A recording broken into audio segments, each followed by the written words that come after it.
This edition of the Impact Podcast is brought to you by ERI. ERI has a mission to protect people, the planet, and your privacy, and is the largest fully integrated IT and electronics asset disposition provider and cybersecurity-focused hardware destruction company in the United States, and maybe even the world.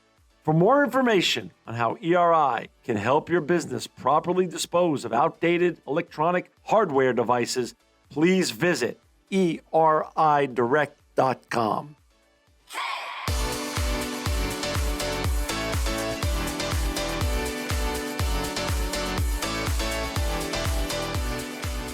Welcome to another edition of the Impact Podcast. I'm so excited and honored to have with us today Deborah. She's the founder of the Circular Supply Chain Network and also a principal at GE, the famous iconic brand General Electric.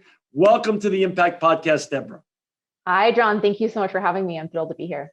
You know, you and I were giggling a little bit offline. This is the first time I've had 1,500 or so shows here at Impact Podcast over the last 14 years. I don't think I've ever had the pleasure and the honor to interview someone in Hawaii. Wow. Can you imagine the honor? This is the place to start the interview. This is wonderful. But listen, before we get going into all the important work, and it is very important given the times that we live in, that you're doing both at GE and the Circular Supply Chain Network, I'd love you to please share a little bit your backstory. How did you even get here? This is important and really interesting work you're doing. What was your journey leading up to these great roles that you have right now? Yeah, thanks. The shortest version, and I'll give a mid-length version. Okay. Is I love supply chain. I think it's the most interesting topic in the world, but listen, don't leave, everybody. Stay with me. I promise I'll win you over. Inventory is super interesting. If you look around, everything in front of you right now, it was brought to you by a supply chain manager somewhere in the world. When you bought the shirt you're wearing and you bought blue instead of purple, an inventory manager panicked somewhere in a corner planning. It's wonderful and marvelous. I tripped and fell into supply chain, and I'm so glad I did. I actually originally started studying marketing. I grew up in a small-ish town in central Washington state, Apple capital of the world. And I really wanted to get out of a rural setting and out of America. I thought, gosh, the world is such a big place. What could I do? And my guidance counselor at my small high school said, you could become a stewardess if you like to travel. Literally, the word stewardess. So I decided not to do that. But I thought everybody buys something, so I'll go into marketing. Good choice. Yes. Would have been a very fun life, I think. But I still get to travel a lot. And a lot of really lovely flight attendants, as they're of course called now, have helped me out. So here I am in my undergrad. I am taking my required operations management class. And on the first day of class, my professor has us plan Thanksgiving dinner. And so here he's saying, what are we going to have for dinner? And we say turkey and lobster and cakes and pies and everything. And he goes, okay, now you've got one burner and one oven. How are we going to pull it off? And it was the most brilliant first day of class. I don't remember any of my other first days of class, but he's taught us resource constraints, how to exploit within your constraints, a work back schedule, really cool elements. And I said, wow, is this actually something I could get paid to do? But anyhow, we fast forward and I learned to become a supply chain professional at Microsoft. A brilliant place to grow up in the profession, and got a chance to move around to a lot of different roles and move internationally. I then really pivoted and started to use supply chain to figure out how can we make the world a better place. So I got to spend a couple of years with the Bill and Melinda Gates Foundation. I lived in Ethiopia for a year, spent the majority of my time in resource-constrained environments and challenging everything it is that I learned that was true about supply chain to try to figure out how to bring equity through public health and international development. Fascinating time. And then I pivoted. So I really focused on health, people, communities. And then I thought, what else can be done with supply chain? And I discovered the circular economy 3 years ago. One of the big reasons I actually came to GE was thinking about the breadth and scale of the industrial operations that we lead around the world. We use almost every element in the periodic table. And so the impact that we can make internally, and then the majority of my customers are actually external, is just really very exciting to me. Along the way, I have found lots of other supply chain nerds who think this is really fun. And about 6 months ago, we started this nonprofit called the Circular Supply Chain Network, which is just a free slice of the internet for all of us to get together and nerd out on what's happening now and what needs to happen for us to truly transition to a circular economy. And as I say, avoid water wars, because let's face it, when I'm 90, I am too old for that. I can't fight for ice for my cocktails, So we really got to look out for ourselves in the future. It's so true. And for our viewers and our listeners out there that want to find Deborah's supply chain network, Circular Supply Chain Network, go to www.circularsupplychainnetwork, circularsupplychain.network. I'm on that site right now. It's a beautiful site, and you're doing great things there. But let's talk now the interrelationship. A principal at GE is a big role, and being the founder and now also overseeing your vision at the Circular Supply Chain Network. How do you intermingle those and let both of those inform each other and make both of those opportunities even bigger? Yeah, great question. And one that I think about all the time. Right. As we're recording this, we've all spent 15 months inside. And if you're like me, you've taken everything that used to fill your life with joy and instead filled it with commitments and new hobbies and new ideas. And so that's what I've done. But I spend my free time really exploring the relationship between circular economy and supply chain. And I find that to be very fascinating. So how do we balance? There are discussions in the land of manufacturing, automation, execution. How do we run industrial processes in manufacturing better? And over these last couple of years I've spent in the company, we've really we've gone through a couple of leadership changes. My current leadership, I have incredible amounts of faith in, and I think we're on a great path where we listen very, very carefully to what our customers are asking. And right now, it's clear our customers are all making commitments towards circularity and recognizing that we need to change the relationships we have with materials. And so we've got quite a few really exciting initiatives going on, working closely together with our customers. Now, how does my other hat fit into this? Now, part of the shift we need to make is the ability to take our corporate hats off. There was a time when we were really our companies, and when we go out in the world, everything we say then is due to the company. But I see a lot of that shifting and changing. The role of social media obviously is making a big change there. So the network allows many of us to come together, take our company hats off, and really show up as supply chain professionals. So through this work, I'm able to speak with chief supply chain officers, vice presidents, inventory managers, junior analysts from all different types of companies all around the world. We usually have 3 or 4 continents show up to our meetings. And I can then start to share and populate learnings between both of those different platforms. That's fascinating. So really, the access that the Circular Supply Chain Network has created for you has been informative and beneficial to your principal role at GE and vice versa. For our listeners and viewers out there that are new to this type of discussion and new to this terminology, can you explain, Deborah, where we were historically as a society, as a country, in a linear supply chain network, and how we're moving to a circular economy and what that really means? What does circular supply chain network mean? Sure, right. So listen, it's probably not a surprise that you're not familiar with today's economy, which is built on what's called a linear economy. I personally, well, I'm a bad example. Most people don't go out to happy hour and talk, oh man, that linear economy any day. Right. But listen, what we've done is spent the last 100 years or so perfecting what we call the linear economy. We extract items from the planet. We make something extremely efficiently using the technologies of the first and second industrial revolutions and lean management and all of the work we all have learned. And then we put that item somewhere. It might go into landfill, it might end up in the ocean, it might be out in the world. The problem with this is twofold. One, the materials that we're casting aside have more value to give to the economy. We could charge something for it, which is important because we need to give that material as many chances as it can to generate value for us, thus growing our supply chains, our businesses, and our economies. The second part of this, the second problem, is that we are running out of materials in the planet. And there may be some skeptics out there saying, no, that's not true. Go and do an internet search. We have less than 50 years of mineable gold left in the planet. Wow. And gold is really important for a lot of what we do as a society. So we need to shift our relationship that we have with materials and resources like metals, plastics, wood, right. Heat, water, etc.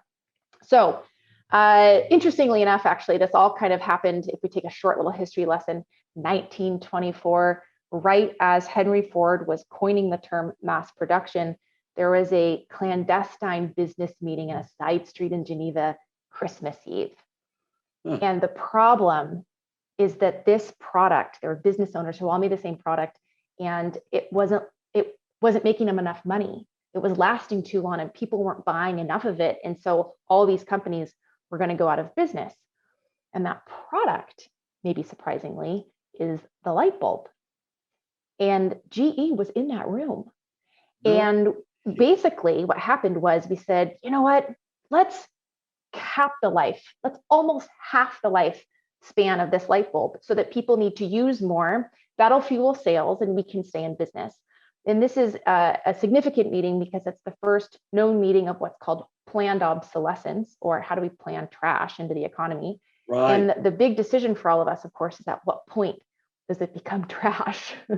And then we optimize around that. So very, very interesting. So we've just spent so much this time, basically the entire 1900s, perfecting this model. Now, for the two reasons I mentioned, and with the amount of disruption we've seen in our supply chains in the last year, we're reminded of just how long these supply chains are. Items are going thousands and thousands and thousands of miles. I mean, silly items like pears in little plastic containers go 18,000 miles to reach an American consumer. Your iPhone went around the moon and back. And it's just getting out of hand in terms of how much we're shipping around the world. Meanwhile, global logistics contributes 15% of the emissions put out into the world every year. So you'll see these pieces start to come together. It gives us a chance to make more money, employ people for less money, and also to save the planet, which is pretty great that we can do both at the same time. Right, right. With the focus now, everyone's hearing about ESG. The circular economy fit in what is being discussed on a macro basis as good ESG behavior, and corporations and governmental entities having now to report on their ESG behavior. Are you, are you right on time with this concept and the merging of supply chain network behavior, circular economy, and now this new macro trend of making everybody be transparent about their ESG behavior? I sure hope so. You know, I think this idea of circularity is not a goal in itself. I think it can be a strategy for supply chains. Okay. We have to report. We need to be more transparent and report on these ESG metrics. But I argue that supply chains will continue to add value in three ways to organizations: time, cost, and quality. Okay. Yes, we'll need to support these efforts around decarbonization, et cetera. But our job then is to make sure we can continue to provide time, cost, quality while also doing these other commitments. And I find as we apply circularity as a strategy for supply chains, we can be very successful here. So for example, if you were to take a total landed cost of a section of your supply chain, something that's being shipped really far away, right, and imagine what might happen if you decentralize that production and put miniature warehouses or manufacturing facilities closer to point of use. Now, this isn't so crazy. Unilever just launched what they called a nano factory, an entire food production line inside a 40-foot container, and they can plop it down close to point of use. Now, this cuts dramatically a lot of the negative impact supply chains put out into the world, and we're only producing what's needed. We're producing it closer to point of use, and so we can pull less on the resources that we need. So in this way, we can save money, maybe innovate a bit with local market tastes, and then also go faster because you don't have to go all the way around the world a few times and contribute to your ESG commitments. And as you say, then a result will be great transparent behavior that is reportable up into the ESG reporting requirements. But that's just a great outcome of good supply chain management. That's right. Yep. Got it. And I think the way we do supply chain will start to shift, right? Good. So we have to really shift into, let's make one good system, and so that the right decision to make is the only decision to make. Right now, we've got a lot of degrees of freedom. So there's some standards we need to set as an industry. And I think there's a couple ways we can go after that together. For our listeners and viewers who just joined us, we've got Deborah Dull. She's the founder of the Circular Supply Chain Network. To find Deborah there, you can go to circularsupplychain.network. And also, she's a principal at General Electric. Deborah, talk a little bit about how wide has the reach become for the Circular Supply Chain Network? How many countries and people and organizations and how many countries have now joined on and are now informing and cross-pollinating information at the Circular Supply Chain Network? Thanks, John. Really excited to share our story. We are new, just about 6 months old. Wow. And we always surprise ourselves. We'll have a weekly roundtable discussion. We move the time around so that it can be inclusive to different time zones around the world. And we always have 2, 3, 4, sometimes 5 continents represented. There may only be 1 or 2 countries per continent. It may be one person joining from India late at night, but we get credit for that continent then represented. And it's a really fun part of coming together in this type of a virtual space, that there's no barrier to entry here. There's internet, that's one barrier, but we don't charge anything. And people can come together and find that actually they all speak the same language because we're supply chain professionals. And so we can start in the same place. We've got a few dozen countries. We are focused on individuals. I'm asked a couple times a week about partnerships between organizations, and we're still coming up with our perspective on that. This is really meant to be for individual humans to get together. And like I said earlier in our discussion, we're finding a dramatic shift away from this idea that everybody is their company logo. And we all have such good ideas we need to be able to share, let's call it in a pre-competitive space. So how do we make it possible for us to come together? But I am so delighted by the response we're getting. We have gotten some pretty impressive big brand names reach out. We've done some really cool convenings. And we've also worked with very small, consultants, independent consultants who say, hey, I want to build a business on this. Can you help me do that? Our intent is everything we build is a public good. We don't really have time to fuss around with who can access what. So we're just putting it all out into the world and hoping to catch the attention of some great thinkers who can unlock the puzzle that is shifting to a circular economy. So let me understand this. If I'm a singular consultant, a new entrepreneur, or a top executive at a publicly traded company, or a government executive trying to figure out how to run my supply chain network better for the benefit of the public servancy that I'm doing, all of those people can join your network, the Circular Supply Chain Network. Absolutely right. Yep. And in the next couple of months, so every week we have a discussion. We usually spotlight someone externally who comes in and shares their story so we can show, look, this isn't a scary, weird academic concept. This is happening today. And we talk through, okay, what does or doesn't apply? What are questions we have? Something we're going to switch to in a few months is almost doing like a miniature problem solving session where we're going to get a really hard problem to solve from our speaker. We're going to spend about half an hour doing a quick in breakout sessions, what's possible for us to start solving together. We see a huge desire to start problem solving, and the community is starting to get to a place where we all grasp the basics. And so now let's start to apply them into real world situations. We'll see how it goes. We're going to give it a go and see. Well, that's a great idea. You're basically taking your professor's idea from Thanksgiving and just applying it on a corporate basis. I love it. That's right. Come on.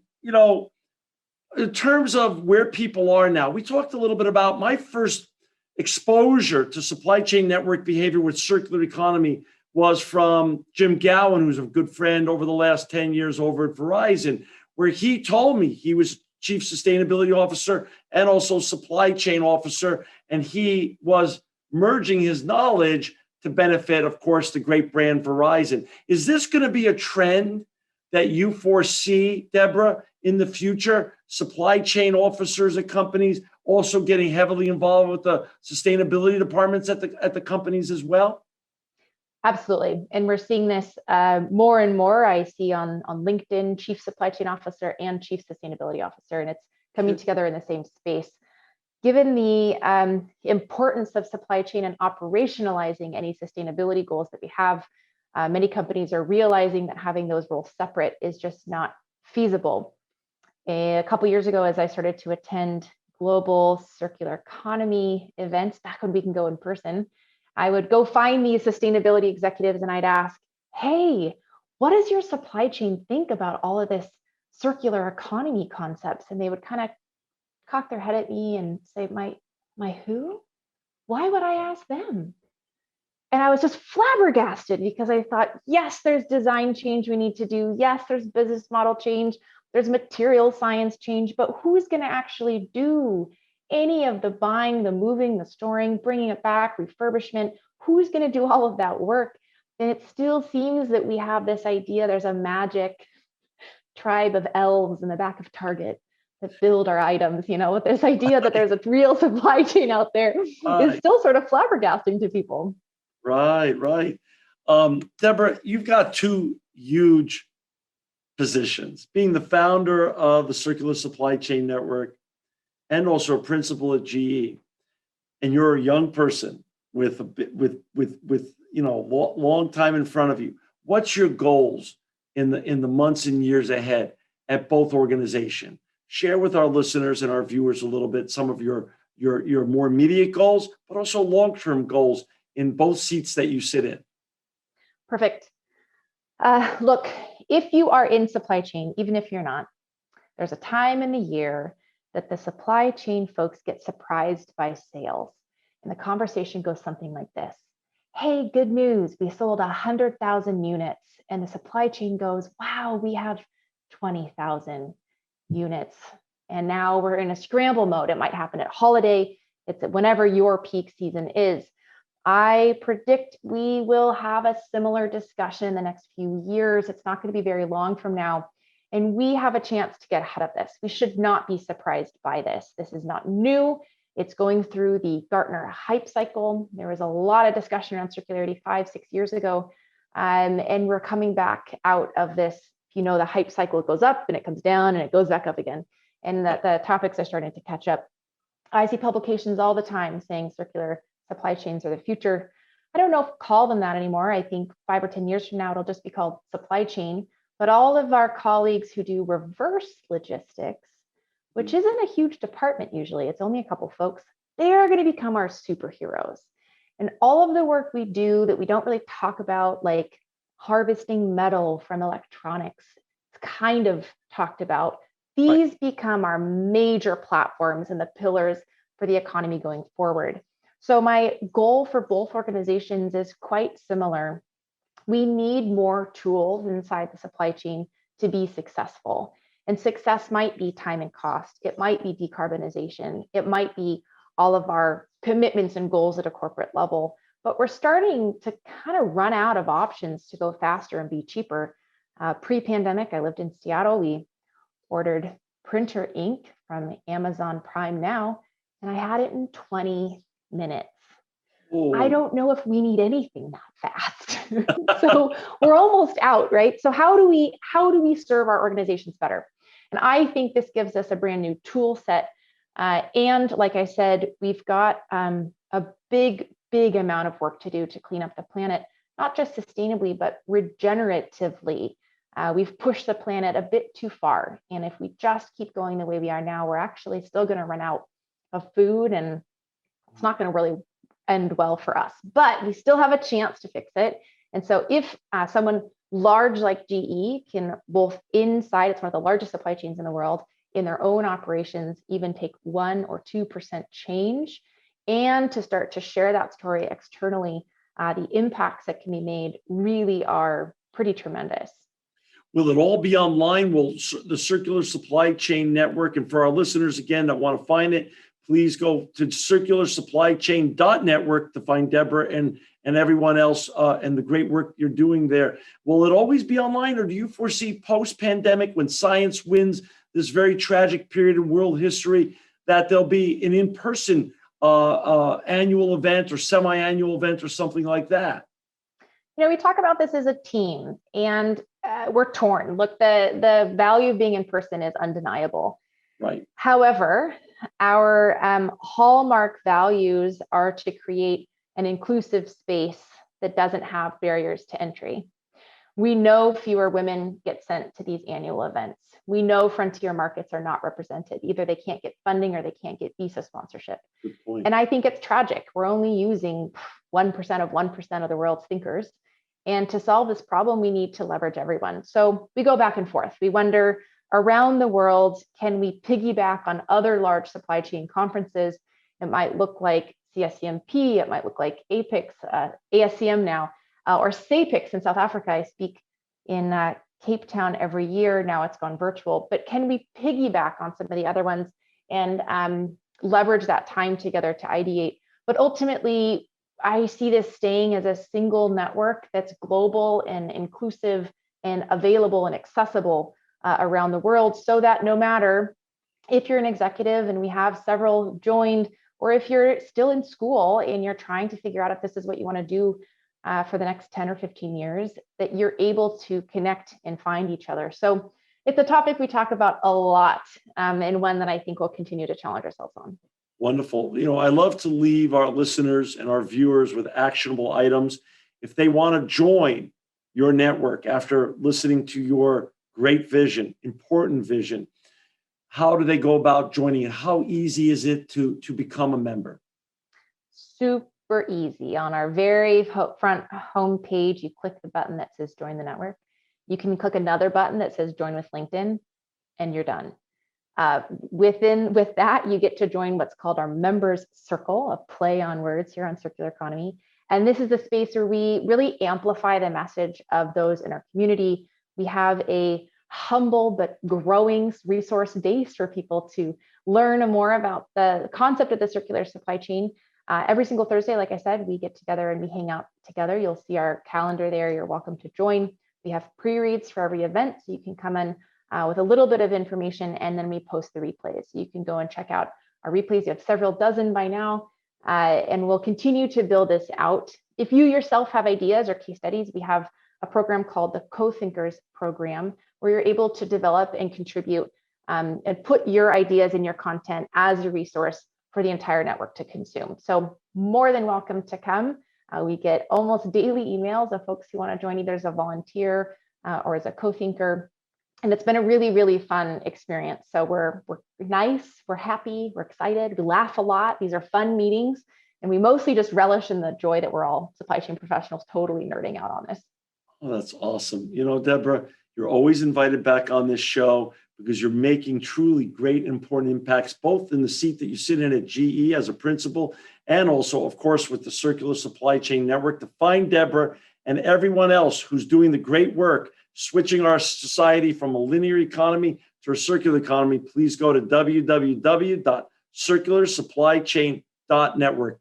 Deborah Dahl, you're making the world a better place. And for that, we're so grateful. Thank you for joining us today on the Impact Podcast. Thank you, John. This edition of the Impact Podcast is brought to you by the Marketing Masters. The Marketing Masters is a boutique marketing agency offering website development and digital marketing services to small and medium businesses across America. For more information on how they can help you grow your business online, please visit themarketingmasters.com.